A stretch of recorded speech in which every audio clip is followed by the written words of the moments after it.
I never thought I'd see my father bury another wife in my lifetime. It was a rainy day, and everyone was gathered around the muddy grave. People were crying. My stepmother, Victoria, was gone, and all I felt was relief. It's strange, maybe even a bit wicked of me, but after all that had happened, I just couldn't feel sad. I was 12 when my father married Victoria. She was young, almost too young. Maybe just a few years older than my big sister. I thought she'd be someone I could look up to, someone to make our home feel warm again after my mother died. But it didn't take long to see she wasn't that kind of woman. Victoria had a smile that only showed up when she needed something.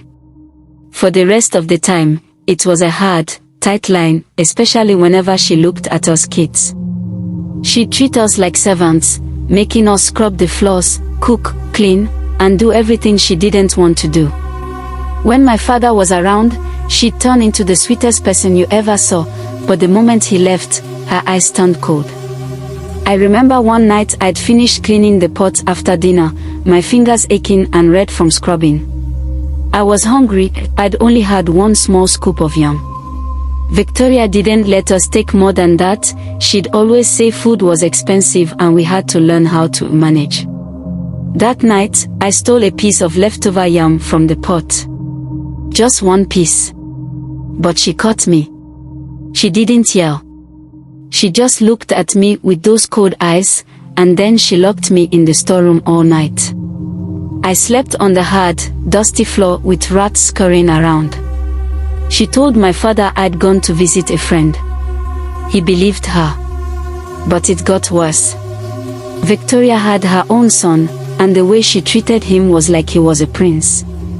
He ate the best food, got the nicest clothes, and didn't have to lift a finger. If I or my siblings ever dared to complain, she'd find a way to punish us without our father ever knowing. She was careful, sneaky, she knew exactly how to make it look like we were the troublemakers. One day, my younger sister, Teo, got very sick.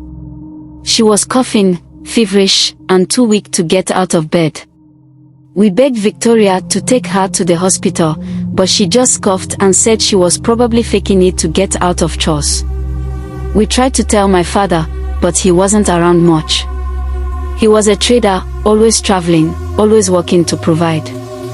He trusted Victoria completely. Teo got worse. One morning, I went to check on her, and she was just lying there, barely breathing. I panicked and ran to Victoria, begging her to let us take Teo to a doctor. She just looked down at me and said, "Children get sick all the time. She'll be fine. Stop bothering me." When my father finally came home, he found Teo barely able to open her eyes. He rushed her to the hospital, but it was too late. She passed away that night. The doctor said if she'd gotten help earlier, she might have survived. After Teo died, something in my father changed. He became quieter, like he was carrying a weight he couldn't let go of. Victoria, though, didn't seem to care. She went on with her life as if nothing happened. She even acted annoyed whenever someone mentioned Teo's name, like our grief was just an inconvenience. It was my older sister who finally spoke up. She told my father everything, how Victoria mistreated us, ignored Teo's illness, and punished us for the smallest things. At first, he didn't believe her. But then he noticed the scars on my sister's arms from where Victoria had hit her with a broom. He started watching Victoria more closely, catching glimpses of the real woman she was when she thought no one was looking. Eventually, my father confronted her, and Victoria tried to cry her way out of it, claiming we were lying, that we were just kids trying to make her look bad. But he didn't listen this time. He sent her away, and she left without a word. Not long after, we heard she had passed away suddenly. Some said it was a fever, others whispered it was the result of her own evil deeds catching up to her. Now, years later, I stand by her grave, watching people cry. They didn't know the truth about Victoria, the things she did behind closed doors.